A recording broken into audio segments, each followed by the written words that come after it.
Bon matin, gens du Québec. Bonjour la francophonie. Bienvenue à cette émission quotidienne Les Voix du cœur. Et c'est maintenant l'heure de la chronique d'entrepreneurs proactifs avec Martine Chagné, MBA présidente d'Agora Ressources d'affaires et porteuse du projet d'entrepreneurs proactifs.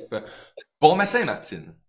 Bon matin Mario, comment vas-tu? Ah, ça va bien, Martine. Et toi, comment ça va en cette belle fin de semaine qui se complète? Oui, ben on accueille le printemps, Ah! plein d'énergie et beaucoup de projets. Tout va Oui, beaucoup, beaucoup de projets et j'invite les gens qui se joignent avec nous. Si vous avez des commentaires en interaction ou des questions, gênez-vous pas pendant les chroniques. Ça va me faire plaisir de transmettre l'information à Martine pendant cette chronique. Aujourd'hui, Martine, que parlons-nous de avec cette belle chronique Entrepreneur proactif? Oui, eh ben j'ai choisi 5 erreurs à ne pas commettre, des erreurs basées sur mon expérience, basées sur ce que j'ai vu dans certaines entreprises, et des erreurs qui peuvent aider quand on les connaît pour ne pas les commettre. Des erreurs qu'on connaît pour ne pas les commettre, Voilà. effectivement. Et puis Ah, pourquoi je choisis ça là? Ben, c'est parce que ces erreurs sont fréquentes et elles sont la cause d'échecs magistraux dans les entreprises. Donc, comme on a vu la dernière fois, que le voyage de l'entrepreneur, c'est un cheminement, parfois inattendu. Alors, de penser à ces 5 erreurs et à leur impact vont aider les entrepreneurs à poser les bonnes questions, à faire des bons choix de gestion. et en parlant de bonnes questions et de bons choix de gestion, on sait que se lancer en entreprise, ça demande beaucoup, beaucoup, beaucoup d'informations et beaucoup de recherches. Et là, aujourd'hui, en nous parlant des erreurs, 5 erreurs que tu nous as portées, et là, je crois qu'on va en apprendre, et moi, je vais en apprendre beaucoup, beaucoup, beaucoup, parce que tu sais, ça me touche, ces chroniques-là, énormément. J'apprends beaucoup de choses avec Martine Chagné et les amis. Cette chronique, il faut l'écouter. Et si vous avez la chance de la partager à vos amis qui se lancent en entreprise, ben, hésitez pas, allez-y. Donc, on va y aller avec ces 5 erreurs, Martine. Donc, on y va avec la numéro 1. Oui, alors pour poursuivre, faire du pouce sur ce que tu disais, on est des passeurs, hein, des passeurs pour faire passer un message, pour rendre service aux gens. Et c'est ça, on s'aligne tous les deux dans ce profil. Alors, ma première erreur que je voudrais vous dire de ne pas commettre, c'est celle de laisser trop de place aux autres. Alors, je m'explique. Ça veut dire quoi, laisser trop de place aux autres? C'est-à-dire au début, on a des doutes en tant qu'entrepreneur, hein. Donc, c'est de croire que les autres sont mieux placés que nous-mêmes pour réussir. Donc, on va avoir tendance à leur faire trop confiance, à croire que leurs compétences sont meilleures que nous. Et dans la situation, il arrive parfois que les entrepreneurs croient que l'autre possède la potion magique pour accomplir ce qu'ils veulent mettre en place. Alors, ils parlent de leurs projets à des personnes qui ne savent peut-être pas aussi bien qu'eux ce qu'ils veulent produire comme résultat. Et si les autres personnes sont un peu opportunistes, elles emprunteront l'idée, puis elles iront plus loin et elles s'enrichiront au passage. Et puis l'entrepreneur qui a tout divulgué ou qui s'est pas adressé aux bonnes personnes ou qui a été trop confiant parce qu'il avait trop de doutes en lui, va jouer un rôle de second, un rôle au second plan, au lieu de prendre son leadership sur le projet. Alors, c'est important de cerner les bonnes ressources, de définir les rôles et responsabilités qu'on veut attribuer aux personnes que l'on choisit pour nous entourer. Est-ce que ça te parle, ça, Mario? Oui, ça me parle énormément, Martine. Et on va saluer Louise Maena qui est avec nous. Bon matin, Louise Maena. Bienvenue à cette chronique. Effectivement, laisser trop de place aux autres, moi, ça a pris dans ma vie, en tout cas à moi, et je suis encore en apprentissage. Hein, je suis un apprenti, trait d'union, sage. Donc, et de juste, de pas justement, de s'identifier comme faut. D'apprendre à s'identifier et de justement prendre la place en tant que créateur d'un projet ou porteur d'un projet, comme tu l'as dit si bien, porteuse des entrepreneurs. Pour moi, c'est quelque chose qui était assez difficile parce que ça allait aussi avec le fait de la confiance. Il fallait que je développe en moi aussi en même temps. Mais ça, c'est des gens qui m'ont appris que j'avais cette fonction-là, confiance en moi. J'avais aucune idée. Donc, merci. Super, super. Donc, la seconde erreur que j'ai choisi d'apporter aujourd'hui, c'est un petit peu, je dirais, son opposé. Le premier, c'était peut-être de s'adresser pas aux bonnes personnes et avec trop de croyances qu'elles allaient apporter les solutions. Le second, c'est au contraire, de s'isoler et de procrastiner, de penser qu'on est le seul entrepreneur au monde qui ait des problèmes. On n'ose pas en parler. Puis oui, oui, je vais être capable d'éteindre les feux. Oui, oui, je vais être capable de résoudre ça. Je m'en occupe. Puis le temps passe, mais on s'inquiète pas parce qu'on se dit le temps va arranger la situation. Ça, c'est une croyance stupide. Imaginez une baignoire avec une fuite. Si tu bouges pas la fuite, c'est sûr que l'eau, elle va s'échapper et c'est ça qui va te faire gagner des avantages. Donc, ces entrepreneurs-là, au début, quand ils expérimentent ça, ils ont peut-être de la pudeur, ils ont peut-être envie de montrer que tout est beau, et de pas oser révéler ou adresser une préoccupation. Ils veulent la résoudre seuls, ils font pas appel aux compétences complémentaires.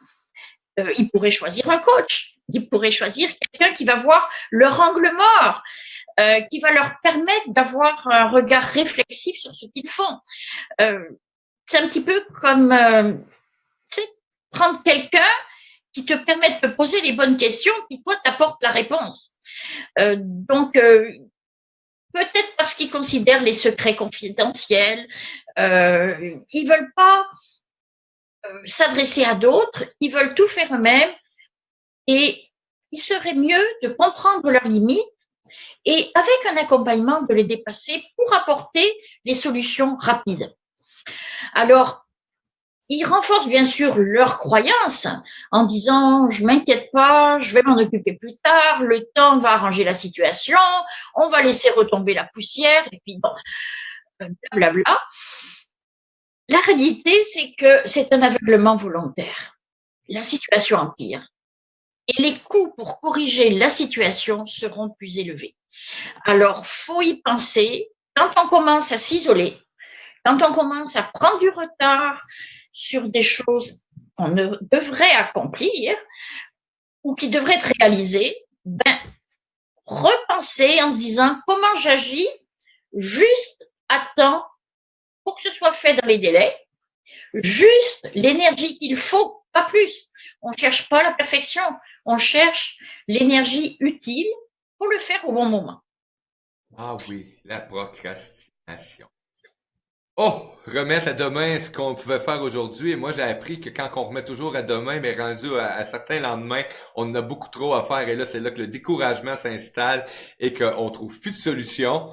Mais effectivement, c'est d'aller chercher aussi, comme tu le mentionnais, aller chercher cette aide aussi des gens qui sont expérimentés ou qui ont les compétences pour t'accompagner. Et ça vient donner un coup de vent nouveau à ce que tu fais parce que tu respires et là, la passion se réinstalle parce qu'on est des passionnés. En tout cas, je suis un passionné et tant que je vais avoir cette passion-là, il y a des choses qui vont se manifester pour justement enlever cet isolement-là. Parce que oui, on peut se ramasser seul dans un studio. Je peux avoir beaucoup de gens qui nous suivent, mais en vérité, des fois, je peux vous dire, j'ai été très, très, très, très seul dans mon petit studio web télé. Aujourd'hui, je sais que j'ai beaucoup de gens avec moi. Mais tu as raison, et puis c'est ça, c'est comment on crée notre cercle de contact, je dirais un cerveau collectif en qui on a confiance, qui ont la volonté de nous aider. Oui. L'entraide, hein. Et peut-être c'est pas tellement la compétence, mais c'est peut-être plus le questionnement qu'on va avoir avec eux qui va nous amener à ne pas être dans le doute, mais à pouvoir dépasser nos propres limites, puis faire le pas supplémentaire qui va nous rapprocher de ce qu'on recherche, mais aussi c'est de regarder que dans le réseau, qu'on se crée le petit cerveau collectif, les personnes acceptent donc les trois conditions, la confiance, l'entraide et la confidentialité. Donc ce qui se dit entre nous dans ce cas-là, dans le cerveau collectif, reste au niveau du groupe et ne sort pas du groupe. Ça demande de la sagesse. Et il faut qu'il y ait quand même une bienveillance pour ne pas tomber dans la première erreur où les personnes ne sont pas dignes de confiance et vont abuser finalement de ce qu'on leur confie. Effectivement. Et on a Eric avec qui j'ai fait un peu de nettoyage de sa cour l'autre après-midi qui disait une expression qu'il a mis en place. Pourquoi remettre à demain ce que tu peux remettre à après-demain? Mais lui, il en est conscient que quand on fait ça, ça ramène encore à un après-demain très chargé. Donc, merci Eric pour ton commentaire. Absolument, absolument, c'est intéressant. Demain. Après-demain, nous irons vers une autre erreur, effectivement. Mais c'est quand demain? Excuse-moi, c'est quand demain? C'est aujourd'hui pour moi. Oui, mais quand tu dis je le ferai demain, demain c'est toujours demain, c'est repoussé à perpète. Donc il faut. À l'infini. La question que l'autre pose, ok, tu le fais à quand? Alors tu choisis la date, tu choisis l'heure, tu le poses dans ton agenda et je dirais tu choisis même si l'activité est importante ou non importante, tu peux choisir à quelle plage horaire tu vas la faire en fonction de ton biorhythme. Si ça nécessite de réfléchir beaucoup, tu vas le faire au moment où tu es le plus à même d'apporter toutes tes compétences. Si au contraire, ça peut demander moins d'énergie, tu vas peut-être le faire à un moment où tu es un peu plus fatigué et où tu as besoin de dépenser moins d'énergie pour le faire. Donc, on peut, avec le questionnement, passer du demain à du quand précisément et déjà se mettre en processus d'action. Un autre commentaire qui est arrivé de Farida qui dit eh oui, c'est maintenant ou jamais. C'est ça. Effectivement. En action. Là, on a fait deux erreurs actuellement, deux erreurs à ne pas commettre et on poursuit. On est maintenant avec une troisième erreur, oui, parce qu'on a 5 aujourd'hui à ne pas commettre. Oui, alors la troisième erreur, je la trouve très, très amusante. C'est un effet de statu quo. On suppose que ce qui a fonctionné jusqu'à aujourd'hui, qu'a fait finalement notre croissance, va fonctionner demain. Je me souviens, en faisant du démarchage, avoir téléphoné à un entrepreneur qui dit « Mais ma petite madame, pas de problème, tout marche bien, on ne serait pas rendu là où on est si on n'avait pas su comment faire. » Et quelque part, j'avais l'impression que j'arrivais au mauvais moment en le contactant ou qu'il avait vraiment pas besoin de moi, qu'il faisait vraiment autosuffisant et j'avais un sentiment désagréable. Parce que j'avais regardé son industrie et je voyais qu'il y avait des grands changements qui s'en venaient et que lui, en préconisant le statu quo, c'est-à-dire ce qui nous a permis de réussir jusqu'à aujourd'hui va encore fonctionner demain, il était finalement dans une erreur. Donc, je prends un exemple concret. Croire que la recette est infaillible, ça veut dire qu'on ignore la réalité des clients qui a peut-être changé. Par exemple, une anecdote, si une entreprise produit des portes et fenêtres classiques, elle les vend. Puis, elle n'innove pas du tout dans la technologie, elle vend toujours ses portes et fenêtres identiques. Mais elle va ignorer que ses clients sont capables d'aller sur Internet, sont informés sur les fenêtres qui présentent des rideaux occultants avec des impressions numériques, par exemple, et que ces clients-là vont vouloir peut-être les mettre sur leur fenêtre de salon ou que sais-je. Ils voudront les nouveautés. Et alors, ce commerçant, si tu veux, qui n'aura pas suivi l'évolution, qui se basera sur les chiffres des années précédentes et qui n'intègre pas l'innovation, il va être complètement dans l'erreur. Son statu quo ne sera plus valable parce que dans son industrie, il y a eu des changements majeurs. Alors, faut penser aussi qu'une règle du pouce, là, c'est que les formations qu'on fait sont obsolètes autour de 4 ans après.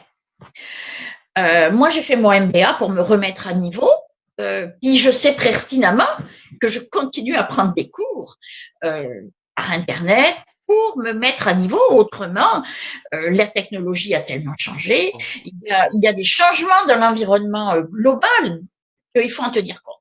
Donc, si vous avez une formation qui a plus de 4 ans, je vous invite à reconsidérer votre formation continue. Et Pour revenir à cette erreur de l'effet de statu quo, il faut intégrer les connaissances pointues, il faut évoluer avec les changements technologiques et les changements vont vite. Hein. Très vite. Effectivement, on peut la glisser un mot dans le monde du web actuellement avec ce qu'on fait là, les chroniques. Si j'aurais resté en statu quo, là, 2 ans encore, même là, 2 ans, 1 an et demi, j'étais avec un de mes amis, et qui c'est encore mon ami, Serge Proctor de Belgique, que je salue en passant, et il me disait, Mario, faudrait que tu t'en ailles vers la vidéo, faudrait que t'aies, en tout cas, tu devrais penser d'aller vers la vidéo, mais moi, j'étais un gars de radio web, et je disais, jamais la radio va mourir, c'est pas vrai, radio, video kill, radio star, je vais rester, je ne veux rien savoir de toutes ces technologies-là, je disais, c'est trop pour moi, et je me limitais de façon extraordinaire. La journée où j'ai fait comme, ben voyons donc, si j'étais capable d'apprendre à toucher un clavier, je dois être capable